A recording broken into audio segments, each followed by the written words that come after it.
Le tribunal administratif du logement fixe la hausse des loyers à 3,1 % pour les baux qui débutent après le 2 avril 2026. Pour un loyer de 1 000 $, ça représente 31 $ de plus par mois, soit 372 $ sur un an. La base est déjà assez élevée que le 3 % va faire mal. 3 % je veux dire, c'est ce qu'il faut. C'est pas mal raisonnable.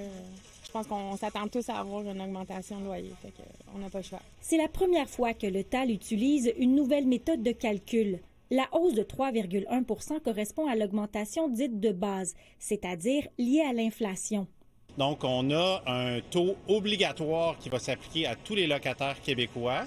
C'est basé sur la moyenne d'inflation des 3 dernières années. Là, avec un taux unique, ça va être plus facile de savoir si le propriétaire respecte les normes ou pas.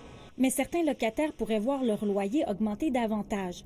Cette réforme permet des augmentations supplémentaires en cas de forte hausse des taxes municipales ou scolaires, des assurances ou si le propriétaire fait des travaux majeurs. Un regroupement de locataires craint que la facture des travaux soit refilée aux locataires.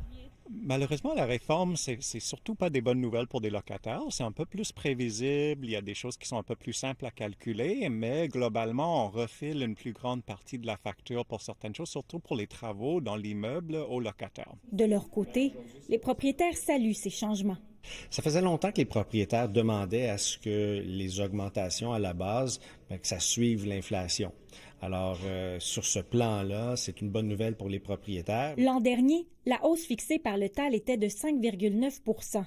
Avec la nouvelle méthode, elle aurait été plus basse, à 4,5 %. Maintenant que ça baisse un peu, c'est mieux que l'année passée. L'année passée, c'était 5,9 %. Alors, cette année... Le propriétaire et le locataire peuvent s'entendre ensemble sur la hausse de loyer.